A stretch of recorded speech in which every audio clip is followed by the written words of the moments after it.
Race cars outside, I got hoes trying to ride up. Lil Wayne, considered to be one of the best lyricists ever. Flows was good, the lyrics was good, the beats was good, the music was good. For years. What happened? Recently he dropped the album, the Carter 6. But what I heard, it was trash. I heard it was garbage. He's no longer the best nothing, nigga. The best lyricist award, that shit goes to 2020 Babytron. Money old like Biden, I walk around like King Tut. I mean, it's not even the type of shit I would pop, but it's not terrible. But we not here for that, alright? Today we reacted to why hip-hop switched up on Lil Wayne. Lil Wayne is undeniably one of the greatest rappers of all time. One who has influenced an entire generation. But these past couple of years, Wayne has done a few things that have caused a lot of hip-hop fans to begin to turn on him, with many accusing him of being washed, especially after the release of his latest album, The Carter 6. So today I want to look into why everybody is switching up on our boy Lil Wayne. Also, really quick, I want to say, our boy. Whether or not you think they were good, they have historically sold insanely well. The Carter 1 in 2004 sold 878,000 units. The Carter 2 in 2005 sold 1.4 million units. The Carter 3 in 2008 sold a whopping 3.8 million units. And the Carter 4 in 2011 sold 2.3 million. What the fuck happened? Young Thug happened, nigga. Fuck that Carter bullshit, nigga. We have Carter 6, nigga. So clearly this series has a very impressive legacy, with Wayne putting out amazing tracks on every single album. And fans were extremely excited for the 6th iteration of this series. And I think it's safe to say that this was a big letdown. Now, I'm not gonna lie, I don't think the whole album was all that bad, but it definitely wasn't great, and a lot of people absolutely hated it. Fans immediately tore it apart on Twitter, with people posting memes like this. And it wasn't just Twitter that had this opinion, but other music critics as well. And look, I'm not going to beat around the bush with this review. This album was pretty bad. Not just bad, but shamefully bad at points. I mean, we don't care about bad ideas, bad taste, bad execution. The album doesn't even have the decency to be bad in one single way. In this series, this installment is weak. You're getting lackluster performances. You're getting weak production. I don't even want to call it weak. I want to call it bad production. You're getting an underwhelming feature list where you could have gotten some legends on here, or even some guys that would have been able to put I did see Machine Gun Kelly, my nigga. That's bad picks. What are you doing? Is that like a government mandated feature? If I'm already at a certain level, I'm big, and niggas talking about some you need Machine Gun Kelly on this tape, keep it. The shit not dropping. I'm leaking it then. Fuck that shit, nigga. I'm not putting on my energy. You know the album ass when nobody arguing on the timeline. LMAO. This shit hurt, man. Another side. I haven't seen the TL be this unified calling an album trash in a good while. There were so many memes all over Twitter, and I'm gonna be honest, they were pretty funny. Hey, whoa, why Kanye catch straight? Think about Kanye put out a bad album, The Vultures 2, but it had select songs in it that's really good. You know what I'm saying? So chill on Kanye, bro. Don't put Kanye in the conversation. We got Double H. That shit wasn't even bad. That's not even bad music. I think that it got so bad that the Carter 4 re-entered the Billboard 200, with fans saying every real Wayne fan ran to their favorite Carter after having their heart broken by Carter 6. It's honestly hard to describe in words how bad some of these songs were. We just throwing shit at the wall at this point. When we get to the end, it's just like, I don't even know what the fuck about to happen.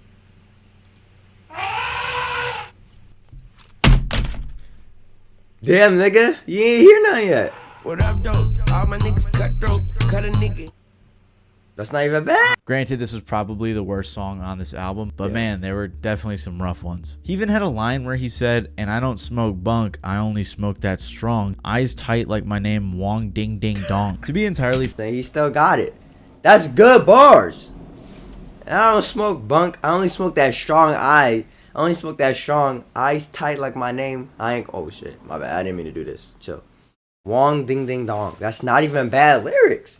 That's tough. I only smoke that strong. Eyes tight like my name, Wong Ding Ding Dong. To be entirely fair to Wayne though, this project is expected to sell 110 units first week with a #2 debut on the Billboard 200. However, compared to a lot of his previous projects, this isn't that great. But why is this such a big deal? Especially for an artist who's been in the game for decades. He's already established himself as a legend. Who cares if he puts out one bad album? Huge artists drop disappointing music all the time and they're able to bounce back. I mean, Wayne himself himself has even done it before with Rebirth. Well, to understand why people are so upset and disappointed in Lil Wayne, we have to rewind back to the Super Bowl. The September before the 2025 Super Bowl, Kendrick Lamar was announced as the headliner for the halftime show, and Lil Wayne was pretty upset. First, he posted on his Instagram story, confused, disappointed, angry, but most of all, inspired. We'll never again be in a position or have the GOAT in a position where we are at the mercy of someone else's decision. We will make the decisions. And then he posted this video as well, expressing his problems.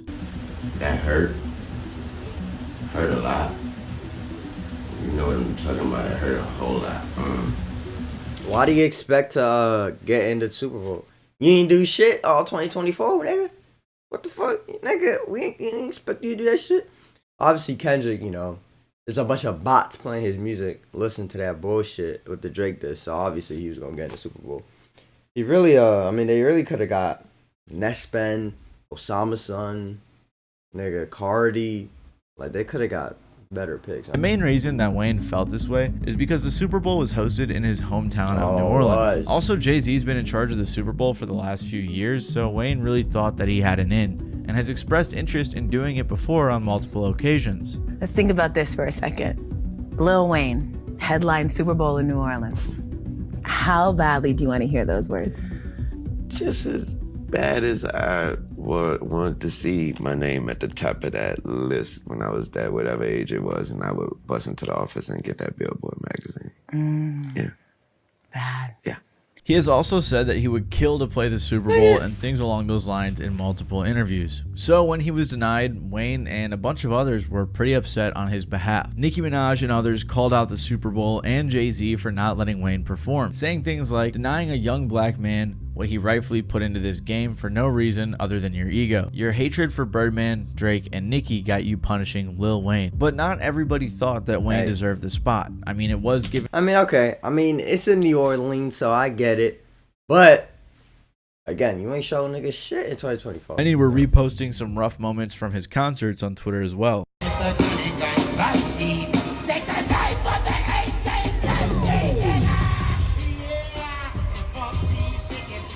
Niggas go to Lil Wayne shows. That shit ass, bro. What the fuck is this? If a nigga came up to you like, yo, bro, I'm not going to this no more. I got plans. You want to buy these Lil Wayne tickets? What? You gonna slap the nigga. But if a nigga go up to you, oh, you want to buy these Cardi tickets, Rolling Loud? Man, what? How much? You taking them bitches? Nobody give a fuck.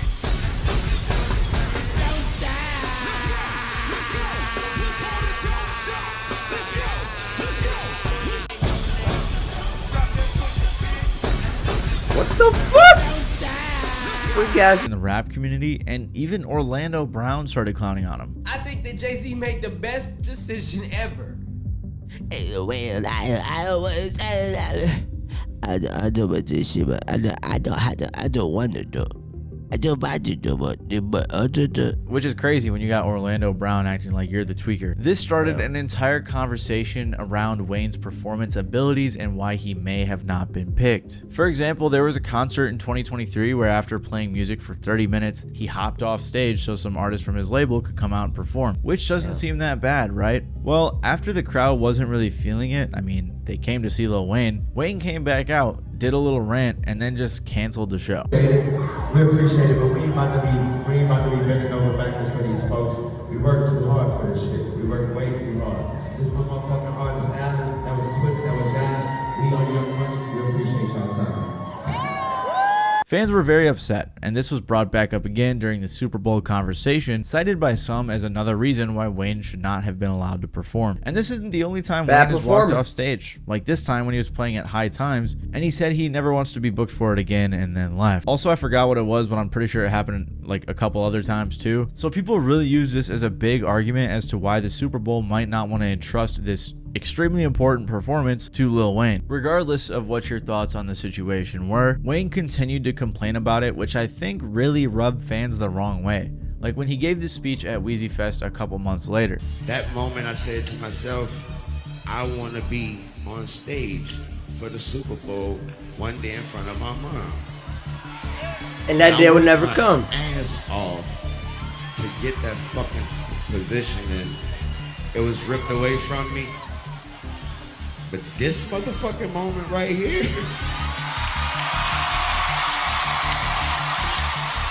They can't take that, man. They can't take that from me. People responded saying things like, "You never had it, bro, ever. So how the f was it ripped away from you?" On top of that, fans were also upset with Wayne because Kendrick has been a big Wayne fan for years, very openly throughout his entire career. Wayne ain't no new jack to the game, like I said, you know. He influenced a lot of styles and this nigga's chopped, bro.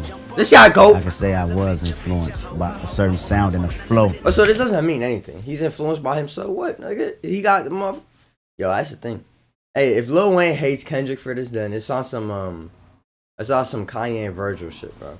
Like, cadence, that shit don't mean nothing, bro. You so unique. Me being a young boy in the game and listening to him, like, yo, okay, I need to learn this and that, you know. And there's a mosquito in my room, bro.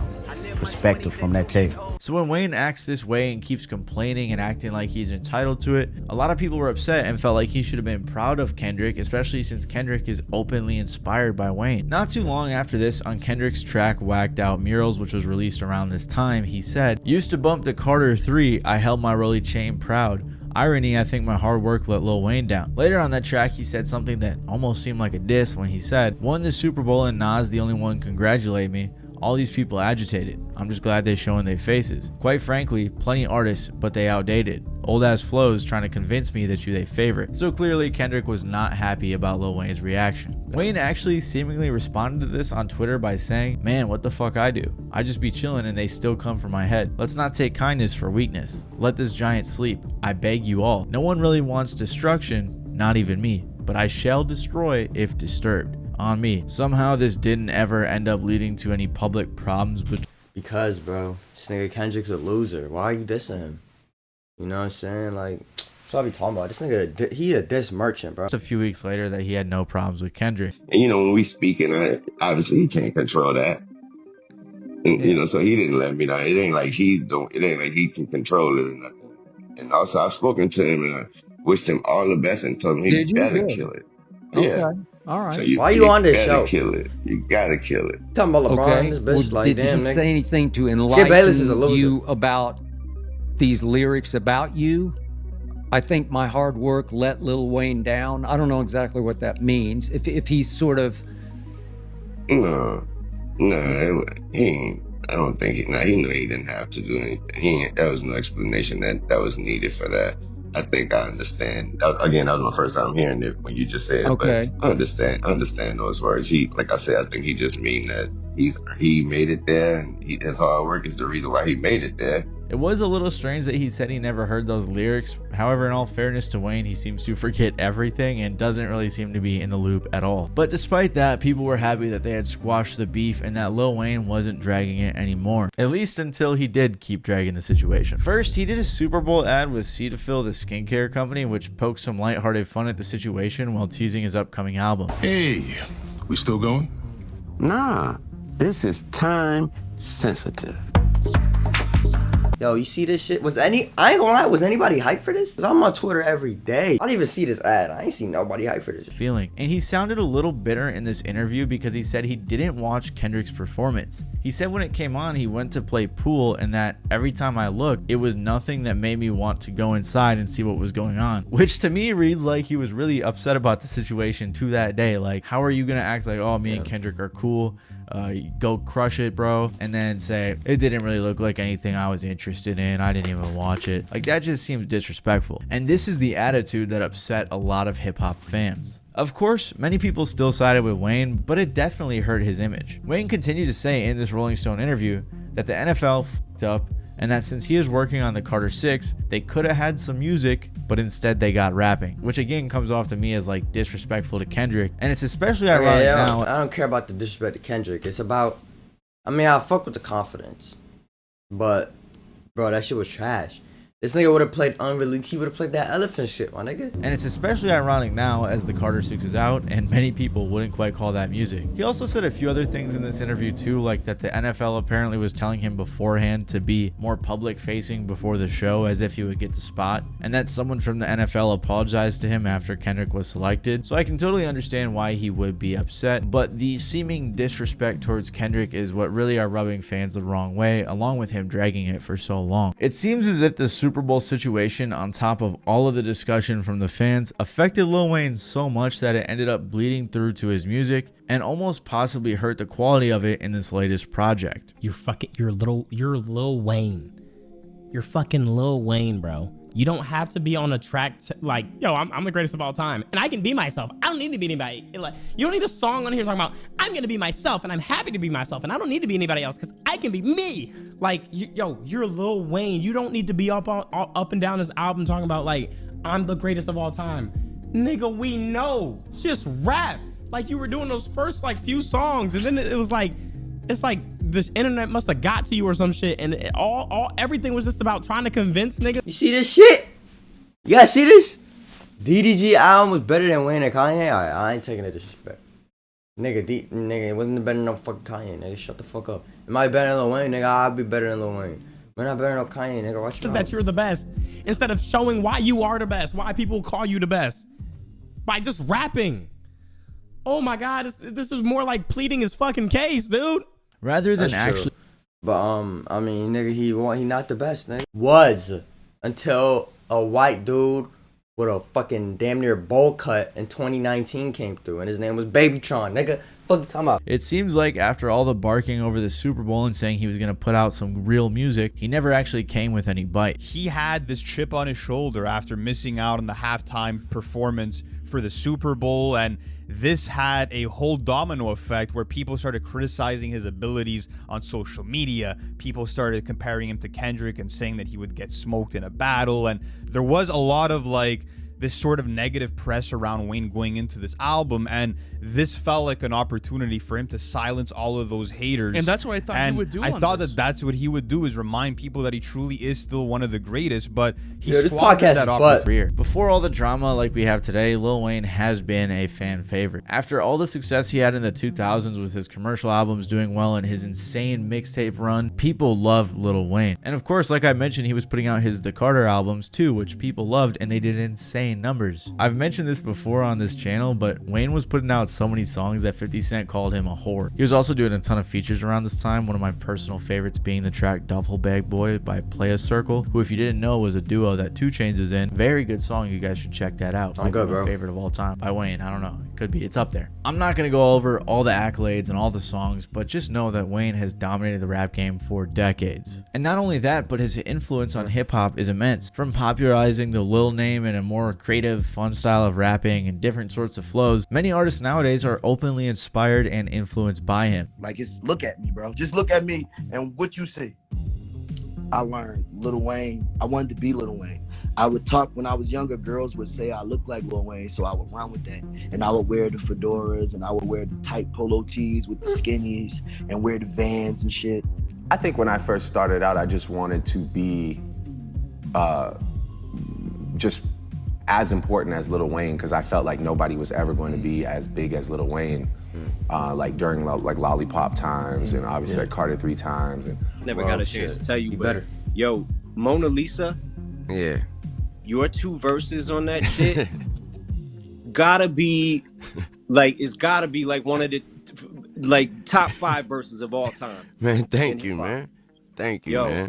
And don't get me wrong, there are still a lot of people that think Wayne is in the right and that he should have performed at the Super Bowl, but I just think that this sequence of events in the past couple of years has not really been the best look for him. So it is possible that 2025 is just another bump in the road for Wayne, and he'll come back with more heat. But it's also possible that as he gets older, he's losing his touch. I think the Carter 5 was the last album that he really had people hyped for. And rightfully so, I really enjoyed a few tracks off that album. And it was also on that album, on the track Dedicate, where he flexed the fact that he really did start a lot of trends in music nowadays. But that was back in 2018. And it's been so long since Wayne really put out anything that crazy except for maybe a good guest verse or something. So it's possible that all the controversy this year was what will do his legacy in. Regardless of what people want to say about how bloated they feel Future's discog might be, at the end of the day, he's gonna come through with a hit or something.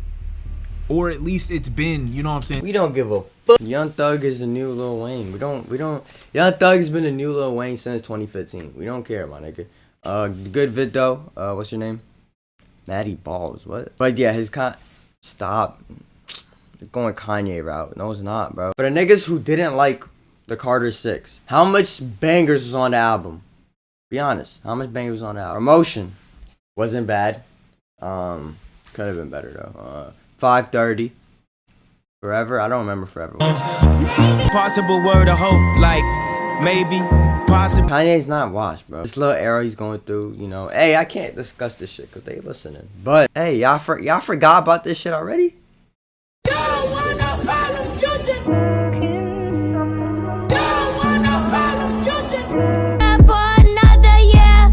Your bestie, Miss Westy. Kanye daughter better than Lil Wayne. That's tough.